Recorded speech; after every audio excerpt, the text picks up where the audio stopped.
ഒരു കാറ് പോകുന്ന രീതിയിലേക്ക്, ഒരു ലൈറ്റ് വാഹനങ്ങൾ പോകുന്ന രീതിയിലേക്ക് അത് ക്രമീകരിച്ചിട്ടുണ്ട്. ഇപ്പോൾ 2 ദിവസം മുന്നേ അതിലൂടെ എന്താ പറയുക, ചെറുവാഹനങ്ങൾക്ക് പോകുന്ന ഒരു സംവിധാനം ആക്കിയിട്ടുണ്ട്. നമസ്കാരം, ചാനൽ 10 വാർത്തകളിലേക്ക് സ്വാഗതം. അങ്ങാടിപ്പുറത്തെ ഗതാഗത കുരുക്കിൽ വലയുന്ന നാട്ടുകാർക്ക് ആശ്വാസമായി ഏഴുകണ്ണിപ്പാലം റെയിൽവേ അണ്ടർപാസ് ചെറുവാഹനങ്ങൾക്കായി തുറന്നു നൽകാൻ റെയിൽവേയുടെ അനുമതിയായി. വലിയ കാറുകൾക്കും ചരക്കുവാഹനങ്ങൾക്കും ഇതുവഴി പ്രവേശനമില്ല. അങ്ങാടിപ്പുറത്തെ ബ്ലോക്കിൽപ്പെട്ട് വലയുന്ന ഏറാന്തോട്, വലമ്പൂർ, പൂപ്പലം, ചാത്തനല്ലൂർ ഭാഗത്തെ ജനങ്ങൾക്ക് ആശ്വാസമായാണ് ഏഴുകണ്ണിപ്പാലം റെയിൽവേ അണ്ടർപാസ് തുറന്നു നൽകാൻ റെയിൽവേയുടെ അനുമതിയായിരിക്കുന്നത്. കാർ ഉൾപ്പെടെയുള്ള ചെറുവാഹനങ്ങൾക്ക് മാത്രമാണ് ഇതുവഴിയുള്ള ഗതാഗതം അനുവദിക്കപ്പെട്ടിട്ടുള്ളത്. വലിയ കാറുകൾക്കും ചരക്കുവാഹനങ്ങൾക്കും ഈ വഴി സഞ്ചരിക്കാൻ അനുവാദമില്ല.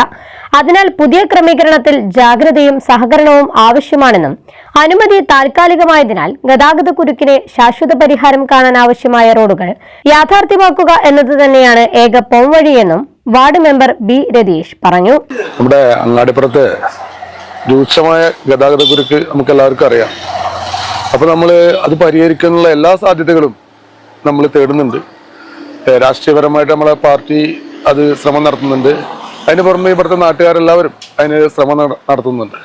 ഇപ്പൊ സംസ്ഥാന അധ്യക്ഷൻ ഏതാനും ദിവസങ്ങൾക്കുള്ളിൽ സ്ഥലം സന്ദർശിക്കാം, കേന്ദ്രത്തോട് ബന്ധപ്പെട്ട് എന്തെങ്കിലും ചെയ്യാൻ പറ്റുന്നത് നമുക്ക് നോക്കാം എന്ന് ഒരു വാക്കാലൊരു ഉറപ്പ് നൽകിയിട്ടുണ്ട്. അപ്പോൾ അതിന്റെ കൂട്ടത്തിൽ നമുക്കറിയാലോ, 3-3.5 കൊല്ലമായിട്ട് ഏഴുകണ്ണിപ്പാലം എന്ന് പറഞ്ഞിട്ട് യാത്ര ചെയ്യുന്ന ഒരു സ്ഥലമാണ്. അത് റെയിൽവേയുടെ യാത്ര ചെയ്യാനുള്ള അനുമതി കിട്ടിയിട്ടല്ല, എന്നാലും അങ്ങനെ ഒരു സൗകര്യം നമ്മൾ ഉപയോഗിച്ചിരുന്നു.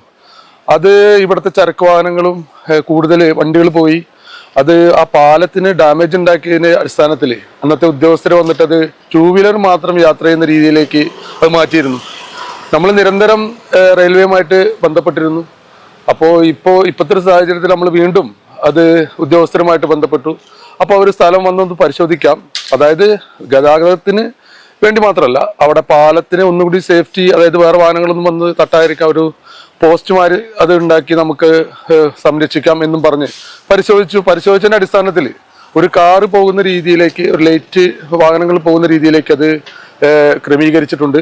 ഇപ്പോൾ 2 ദിവസം മുന്നേ അതിലൂടെ എന്താ പറയുക, ചെറുവാഹനങ്ങൾക്ക് പോകുന്ന ഒരു സംവിധാനം ആക്കിയിട്ടുണ്ട്. പക്ഷേ റോഡ് നമുക്കറിയാം, കൂടെ പോയവർക്കൊക്കെ അറിയാം, റോഡ് വളരെ മോശമാണ്. കാരണം നമുക്കത് റെയിൽവേയുടെ സ്ഥലമാകൊണ്ട് നമുക്കൊരു പരിമിതി ഉണ്ട് നമുക്ക് നേരെയാക്കാൻ. എന്നാലും മണ്ണൊക്കെ മാറ്റി കുറച്ച് ദിവസം കൊണ്ട് നമുക്കത് എന്താ പറയുക, അതിലൂടെ പോകാൻ സാധിക്കും. കുറച്ച് വാഹനങ്ങൾക്കൊക്കെ ഞാൻ പറഞ്ഞ പോലെ അങ്ങാടിപ്പുറത്തെയും ഈ വലമ്പൂർ, ഏറാന്തോട്, ചീട്ടമണ്ണ, പൂപ്പലം, അങ്ങനെ ഈ ചാത്തനല്ലൂർ ഭാഗത്തെ പ്രദേശത്തുള്ളവർക്കെങ്കിലും അത് ഗുണം ചെയ്യും. ദൂരത്തുള്ളവർക്ക് ഗുണം ചെയ്യില്ല എന്നല്ല പറയുന്നത്. കൂടുതൽ ഈ തൊട്ടടുത്തുള്ള സ്ഥലത്തുള്ളവർക്ക് അതൊരു പെരിന്തമണ്ണയിലേക്ക് എത്താനും അവിടുന്ന് അങ്ങാടിപ്പുറത്തേക്ക് എത്താനുമുള്ള ഒരു സാഹചര്യം തുടങ്ങി വെച്ചിട്ടുണ്ട്. അത് ഏതാനും ദിവസങ്ങൾക്കുള്ളിൽ അത് യാത്രാ സൗകര്യമാവും എന്ന് വിചാരിക്കുന്നു. ഇത് പൂർണ്ണമായിട്ടും നമുക്കറിയാം, റെയിൽവേ ഉദ്യോഗസ്ഥരുടെ ഒരു എന്താ പറയുക, അവരോട് പ്രത്യേകം നന്ദി പറയേണ്ടതാണ്. ഇപ്പോഴത്തെ ഓരോ ഉദ്യോഗസ്ഥർ വരുമ്പോൾ അതിന്റെ ഓരോ രീതിയിലുള്ള മാറ്റങ്ങൾ വരും.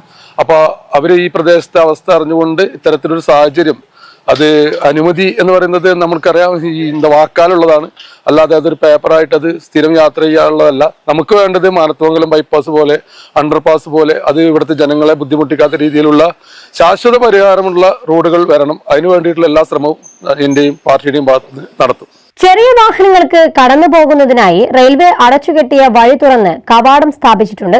2 വർഷങ്ങൾക്ക് മുൻപാണ് ചരക്ക് വാഹനങ്ങൾ കടന്നു പോകുന്നതിനാൽ റെയിൽവേ പാളത്തിൽ സ്ക്രാച്ച് വീഴുന്നെന്ന കാരണം കാണിച്ച് റെയിൽവേ അധികൃതർ ഇരുചക്ര വാഹനങ്ങൾക്ക് മാത്രമായി വഴി അടച്ചത്. ഇതോടെ നിമിഷനേരം കൊണ്ട് പെരിന്തൽമണ്ണയിലേക്ക് എത്താവുന്ന പ്രദേശവാസികൾക്ക് അങ്ങാടിപ്പുറത്തെ ബ്ലോക്ക് താണ്ടി പെരിന്തൽമണ്ണയിലെത്തേണ്ട സ്ഥിതിയായി.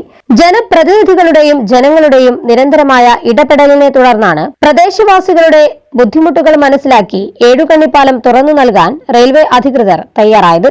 ഇതുവഴിയുള്ള റോഡിന്റെ ശോചനീയാവസ്ഥ കാരണം ഗതാഗതം ദുഷ്കരമായതിനാൽ റോഡ് നവീകരിക്കാനുള്ള ശ്രമങ്ങളും ജനപ്രതിനിധികൾ ആലോചിക്കുന്നുണ്ട്. ഈ സൗകര്യം എല്ലാ നിർദ്ദേശങ്ങളും മാനിച്ച് ഉപയോഗപ്പെടുത്താനുള്ള ഉത്തരവാദിത്തം ഇനി പൊതുജനങ്ങൾക്കാണ്.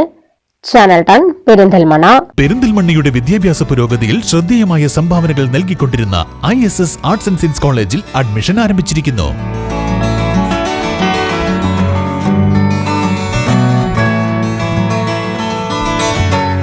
BCom Finance, Cooperation, Computer Application, Banking and Insurance, BBA, BA Economics, BA English, BCA, BSc Artificial Intelligence, MCOM, MA English തുടങ്ങിയ 9 UG കോഴ്സുകളും 2 PG കോഴ്സുകളുമായി ISS arts and science college ജൈത്രയാത്ര തുടരുന്നു.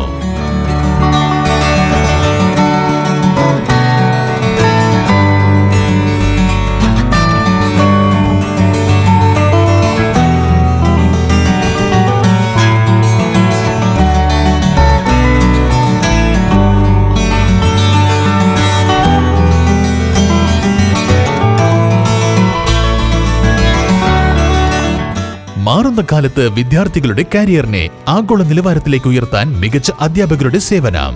ISS arts and science college, Ponniyakurissi, Perinthalmanna.